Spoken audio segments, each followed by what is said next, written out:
Je suis arrivée dans une phase de ma vie où on me demande de faire des choix et de prendre des directions et j'arrive juste pas à m'orienter dans un seul domaine.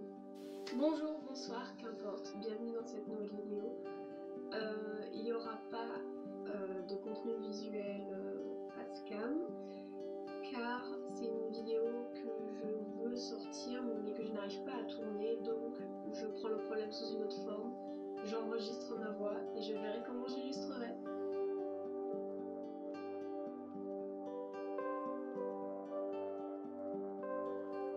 Aujourd'hui, ce qui est compliqué dans le fait de produire quelque chose sur internet, c'est qu'on a déjà à peu près tout vu. Alors il y a toujours des concepts très novateurs, mais en général justement, pour produire ces concepts, il faut quand même avoir de très bonnes bases.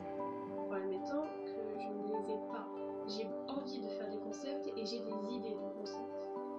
Mais j'en ai pas suffisamment pour pouvoir me dire j'ai envie de me lancer pleinement. C'est ce qui m'a un peu freinée, mais mon plus gros souci ça a toujours été de faire plein de choses à la fois.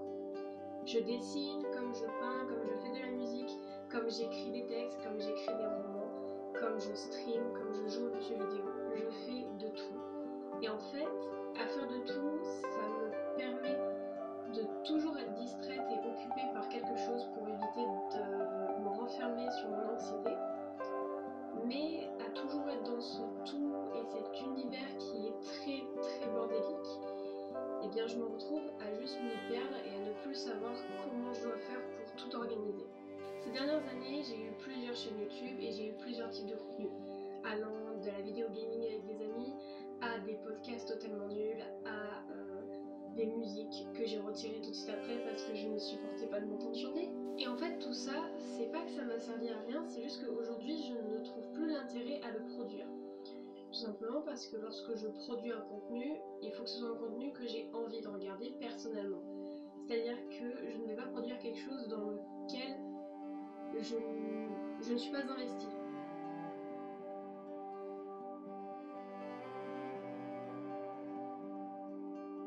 Du coup, on en vient au sous-problème entre guillemets du fait de vivre dans un monde où il y a trop de choses, c'est que je sais pas l'organiser. Et j'ai essayé pendant des années justement de l'organiser au mieux possible. J'avais plusieurs comptes Instagram, j'avais plusieurs chaînes YouTube, j'avais plusieurs comptes Twitch, j'avais plusieurs tout, et je triais, je catégorisais tous mes contenus. Sauf qu'au final, lorsque je produisais beaucoup de choses avant, sur une seule plateforme, et à me retrouver à tout catégoriser tout le temps, j'en suis venue à produire très peu et à produire de moins en moins. Tout simplement parce qu'il y a des phases où je parle beaucoup moins et où je dessine beaucoup plus, et la semaine d'après je vais écrire beaucoup et produire très peu de musique, voire plus du tout. Et le fait de passer dans ces phases, ça a fait qu'il y avait des gros vides et des gros manques sur ma chaîne. Et c'est justement ce qui s'est passé durant cet été. À force de vouloir toujours tout catégoriser, je me suis posé des barrières dans mon contenu et dans ma façon de créer. Et ces barrières-là, c'est justement celles que aujourd'hui j'essaye de faire disparaître au mieux.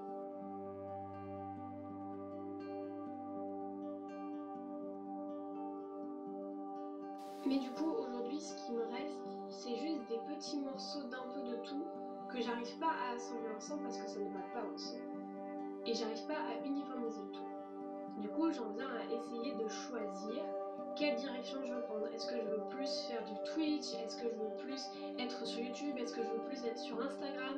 Est-ce que je veux monter mon entreprise de dessin? Est-ce que j'ai envie d'écrire des romans? Est-ce que j'ai envie de produire de la musique?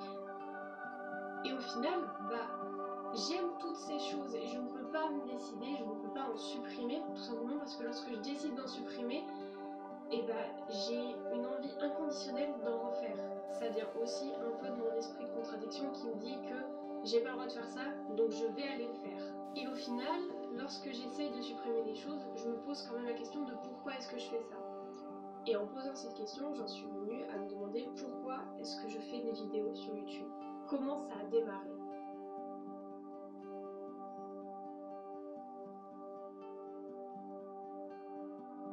La vérité, c'est que j'ai toujours été très attirée par les caméras et tout ce qui touche à la photographie. J'ai toujours beaucoup aimé voir mon père me prendre en photo lorsque nous étions enfants avec ma famille, et j'ai toujours aimé regarder regarder des vidéos sur YouTube. Pas forcément des vidéos de divertissement, mais des vidéos qui m'informent, des vidéos qui m'apportent quelque chose dans ma vie de tous les jours. Et au-delà de ça, j'ai toujours été attirée par le processus de création. Le fait de tourner quelque chose, de créer un concept, de développer une idée et au final de petit à petit mixer un peu beaucoup d'imagination et un petit peu de technique avec de la technologie et du montage et mixer tout ça pour qu'au final ça nous donne une vidéo belle, complète et agréable à regarder. J'ai toujours adoré ça. Et ça m'a toujours beaucoup apporté car aujourd'hui je me débrouille assez bien sur mes logiciels de montage. Donc j'ai toujours fait du YouTube, surtout pour la procédure de création. Et même si à côté il y avait une petite partie de moi qui attendait tout de même des résultats venant de mon audience, eh bien j'ai toujours fait ça pour le processus de création. La preuve en est que j'ai fait des séries gacha alors que eh bien, elles n'ont pas été énormément vues, mais le peu de personnes qui l'ont vu m'ont toujours beaucoup félicité par rapport à ce que j'avais réussi à produire. Et c'est là que je me suis rendu compte que le montage, j'adorais ça. Donc le processus de création est l'une de mes parties préférées. Mais ce qui me motive aussi, c'est le fait de savoir que je peux créer quelque chose juste de ma tête et juste de mes mains. J'ai pas besoin d'avoir énormément de matériel. Je peux créer une très belle vidéo avec mon simple téléphone et en créer une totalement désintéressante et que je ne vais pas développer par la suite avec ma caméra. Donc au final, tout ça, ça montre que vraiment, je ne faisais pas ça par intérêt, mais je faisais vraiment ça par passion. Passion que j'ai toujours, puisque je continue de chercher des idées et je continue d'essayer de tourner au maximum.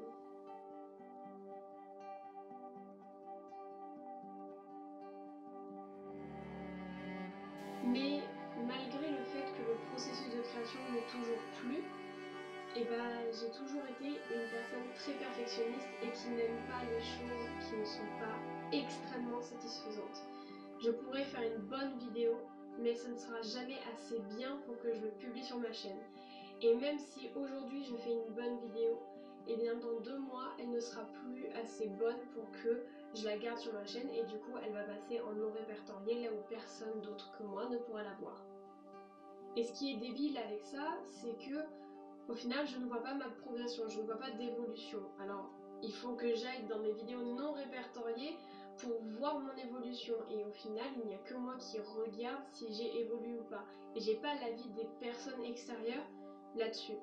Donc ça c'est un problème sur lequel je me penche petit à petit et je commence à essayer d'être plus tolérante avec ce que je produis et ce que je fais. La preuve aujourd'hui c'est que cette vidéo n'est pas illustrée alors que si j'avais été totalement dans mon perfectionnisme maladif, je me serais habillée, maquillée, coiffée, j'aurais même lavé mes cheveux pour justement vous faire un contenu visuel satisfaisant. Alors que là, je ne sais même pas comment je vais l'illustrer au montage. Donc c'est aussi une des choses qui m'a beaucoup freinée dans la création, que ce soit de dessins ou de vidéos ou de streams.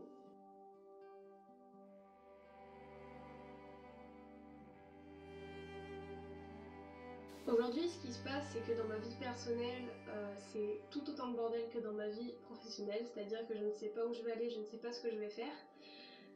Et du coup, j'essaye de remettre de l'ordre et j'y arrive, ça va de mieux en mieux et je commence à tirer des leçons ici et là de choses et je commence à évoluer, je commence enfin à avancer, là où pendant des mois j'ai été bloquée. Donc ce qui est rassurant, c'est qu'au moins j'ai beau avoir été bloquée pendant des mois, j'ai pas abandonné et je commence enfin à trouver des solutions et à trouver un rythme de vie et un mode de vie surtout qui me conviennent à moi et qui m'apporte quelque chose, qui m'apporte le bonheur, qui me satisfait amplement. Je vais pas faire de promesses sur du contenu à venir ou quoi. Tout ce que je peux vous dire, c'est que je n'ai pas perdu l'envie de faire des vidéos, j'ai pas perdu l'envie de streamer. Et après avoir discuté avec un ami qui m'est extrêmement proche et que j'apprécie vraiment tout particulièrement, j'en ai conclu que si je voulais faire quelque chose, il fallait que j'arrête de me poser des questions et que je le fasse. D'où cette vidéo qui n'a probablement aucun sens. Et cet ami m'a dit des mots un peu crus, mais qui ont été vrais parce que je les ai quand même retournés beaucoup dans ma tête. c'est tout simple, c'est que si j'ai envie de faire quelque chose, je peux le faire, même si j'ai des contraintes. Les contraintes, je peux les supprimer en un claquement de doigts.